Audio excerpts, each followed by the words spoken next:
আসসালামু আলাইকুম, আমন্ত্রণ বাংলাদেশের সংবাদে আপনাদের সাথে আছে মুফসানা হক রেখা। এইচএসসি ও সমমান পরীক্ষার ফলাফল প্রকাশ পেয়েছে। সারা দেশে পাশের হার 58.83%।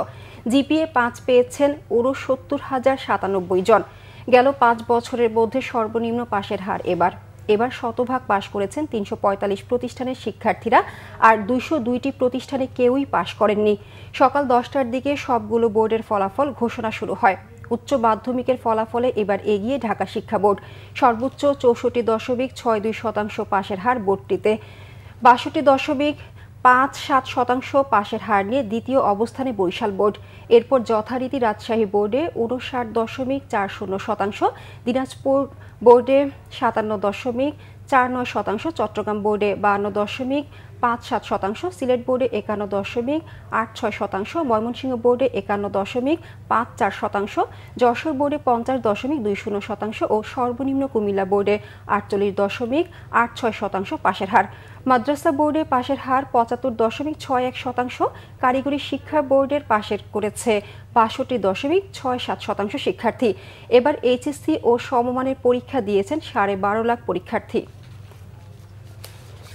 রাজশাহী বিশ্ববিদ্যালয়ের কেন্দ্রীয় ছাত্র সংসদ, রাকসু ও হল সংসদ নির্বাচনের ভোট গ্রহণ শুরু হয়েছে। সকাল 9টায় নির্ধারিত সময়ে শুরু হয়েছে ভোট। ভোটাররা উৎসবমুখর পরিবেশে সুশৃঙ্খলভাবে লাইনে দাঁড়িয়ে ভোট দিচ্ছেন। শান্তিপূর্ণ পরিবেশে ভোট দিতে পেরে খুশি শিক্ষার্থীরা। তবে অমোচনীয় কালি উঠে যাওয়ার অভিযোগ করছেন তারা। অমোচনীয় কালি উঠে যাওয়া সুষ্ঠু ভোট নিয়ে আশঙ্কা প্রকাশ করেছেন ছাত্রদল সমর্থিত ঐক্যবদ্ধ নতুন প্রজন্ম এজিএস প্রার্থী জাহিন বিশ্বাস এশা।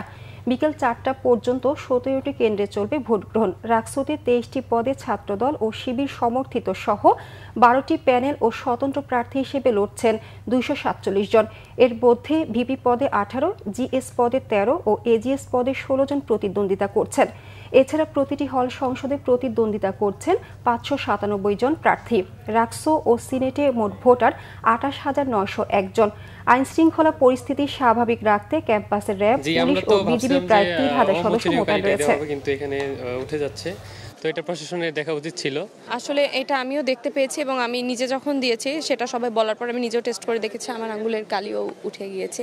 আসলে এই ব্যাপারটা আমাদের জন্য দুঃখজনক, কারণ আমরা শুনেছিলাম যে এই কালিটা অমোচনীয় কালি, যেটা ইম্পোর্ট করা হয়েছে এবং এটা কিন্তু ভোটের স্বচ্ছতার জন্য অনেক বেশি দরকারি।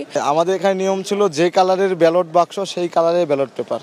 ওখানে দেখলাম যে একটা কালার মেজমেন্ট একটা হয়েছে, যে সম্ভবত 2 নাম্বার অথবা 3 নাম্বার বাক্সের সাথে একটা ব্যালট পেপারের কালারের একটা ঝামেলা আছে আর কি। খুবই ভালো লাগছে, খুবই ভালো লাগছে। আর এটা হচ্ছে আমাদের প্রথম ভোট, সো আশা করি যোগ্য প্রার্থী নির্বাচিত হবে। তো প্রথমবারের মতো রাকসুতে ভোট দিতে পারছি, এটা আরো বেশি আনন্দের বিষয়। আমরা রাকসুর মাধ্যমে আমাদের যোগ্য প্রতিনিধি আমরা খুঁজে পাবো, এটাই আমাদের প্রত্যাশা।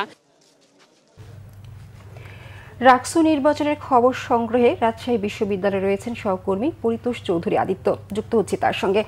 আদিত্য, ভোট তো চলছে, তো নির্বাচন নিয়ে ভোটার বা প্রার্থীদের কোনো অভিযোগ থেকে থাকলে আমাদের বিস্তারিত জানাবেন। রেখা, সকাল 9টা থেকে ভোট গ্রহণ শুরু হয়েছে। এখন পর্যন্ত শান্তিপূর্ণভাবে ভোট গ্রহণ চলছে। কোথাও এখনো পর্যন্ত কোনো অপ্রীতিকর ঘটনার খবর পাওয়া যায়নি। তবে যেটি আপনি বলছিলেন যে অভিযোগ ভোট নিয়ে কোনো আছে কিনা, তবে প্রার্থীরা ছাত্রদল এবং ছাত্র শিবিরে যে প্যানেলে যে প্রার্থী যারা রয়েছেন তাদের সাথে কথা বলেছি। তারা উভয়ই যে অভিযোগটা করেছে সেটি একটি অমোচনীয় কালি দেওয়ার পরপরই আঙুল থেকে কালি উঠে যাচ্ছে। তারা বলছে যে এই বিষয়টি যে নির্বাচন কমিশনার আছে তাকে দেখানোর জন্য। এ বিষয় নিয়ে আমরা উপাচার্যের সাথেও কথা বলেছি, তিনিও বিষয়টি স্বীকার করেছেন যে কালির বিষয়টি ফেড হয়ে যাচ্ছে। তিনি বলছেন যে 2 থেকে 3 মিনিট যদি কালি দেওয়ার পরে যদি সেটা আঙুলে থাকে সেক্ষেত্রে সেটি উঠবে না। তো এর আগে যে নির্বাচন কমিশনার আমাদেরকে জানিয়েছিল যে বাংলাদেশে সবচেয়ে ভালো কালি তারা ব্যবহার করেছে এবং সেটা আমদানি করা হয়েছে অন্য যে বিশ্ববিদ্যালয়ের কালির যে অভিযোগ ছিল সেটিকে দেখে। তো সেই অভিযোগটা কিন্তু এখনও আছে অমোচনীয় কালির বিষয়টি নিয়ে। এছাড়া আরও দু একটি অভিযোগ করা হয়েছে যে ছাত্র শিবিরের প্যানেল থেকে যে অভিযোগ করা হয়েছে যে কয়েকটি কেন্দ্রে শিক্ষকরা তাদের সাথে যারা ভোট দিতে গেছেন তাদের সাথে অসহযোগিতা করেছেন।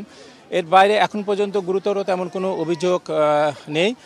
ভোট শান্তিপূর্ণভাবে চলছে। রাজশাহী বিশ্ববিদ্যালয়ে প্রায় আপনারা জানেন যে প্রায় ২৫০০-এর মতন আইনশৃঙ্খলা বাহিনী মোতায়েন করা রয়েছে, বিজিবি র্যাবও রয়েছে। সার্বিক পরিস্থিতি নিয়ে এখন পর্যন্ত ছাত্রদল এবং ছাত্র শিবির সহ অন্যান্য যা স্বতন্ত্র প্রার্থীরা রয়েছেন তারা এখন পর্যন্ত সন্তোষ প্রকাশ করেছেন। তবে ছাত্রদলের জিএস প্রার্থী যেটা অভিযোগ করেছেন তারা বলছেন যে নির্বাচন কমিশনের উপর তারা আস্থা রাখতে চায়, তবে যাতে ঢাকসু নির্বাচনের মতন কোনো পক্ষপাতিত্ব না হয় সে ব্যাপারে সতর্ক করেছেন। রেখা, এ ছিল রাজশাহী বিশ্ববিদ্যালয় থেকে ভোটের সর্বশেষ সংবাদ।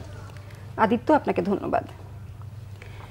দীর্ঘ ৪৪ বছর পর আবারও চট্টগ্রাম বিশ্ববিদ্যালয় কেন্দ্রীয় ছাত্র সংসদ চাকসুর নেতৃত্ব ফিরেছে ইসলামী ছাত্র শিবির। সংগঠনটির সমর্থিত প্যানেল সম্প্রীতি শিক্ষার্থী জোটের প্রার্থীরা ২৬টি পদের মধ্যে ভিপি জিএস সহ ২৪টি পদে নির্বাচিত হয়েছেন। ভোর ৪:৩০টায় সপ্তম চাকসু নির্বাচনের ফল ঘোষণা করে নির্বাচন কমিশন। ২৪টি পদেই ছাত্র শিবিরের প্যানেল নিরঙ্কুশ জয় পেয়েছে। ভিপি পদে ছাত্র শিবিরের মোহাম্মদ ইব্রাহিম হোসেন ৭,৯৮৩ ভোট পেয়ে নির্বাচিত হয়েছেন। তার নিকটতম প্রতিদ্বন্দ্বী ছাত্রদলের প্যানেলে সাজ্জাদ হোসেন পেয়েছেন ৪,৩৭৪ ভোট। জিএস পদে ছাত্রদলের সাফায়াতকে হারিয়ে নির্বাচিত হয়েছেন শিবিরের সাইদ বিন হাবিব। অন্যদিকে এজিএস পদে ছাত্র শিবিরের সাজ্জাদ হোসেনকে হারিয়ে বিজয়ী হয়েছেন ছাত্র দলের প্রার্থী আইয়ুবুর রহমান। এছাড়া সহ খেলাধুলা ও ক্রীড়া সম্পাদক পদে জিতেছেন তামান্না মাহবুব নামের এক স্বতন্ত্র প্রার্থী। চাকসুর ইতিহাসে ছাত্র শিবির সর্বশেষ জয়ী হয়েছিল ১৯৮১ সালে। বুধবার সকাল ৯:৩০ থেকে বিকেল ৪টা পর্যন্ত কেন্দ্রীয় ছাত্র সংসদ চাকসু ও হল সংসদ নির্বাচনে উৎসবের আমেজে ভোট দেন শিক্ষার্থীরা। এই ছিল এখনকার মতো। পরের সংবাদ বেলা ১২টায় দেখার আমন্ত্রণ রইল। এছাড়া বাংলাভিশন সংবাদ ও সংবাদ সংশ্লিষ্ট অনুষ্ঠান দেখতে ভিজিট করুন www.bvnews24.com ও facebook.com/banglavisionnews এবং সাবস্ক্রাইব করুন youtube.com/banglavisionnews। ধন্যবাদ সবাইকে।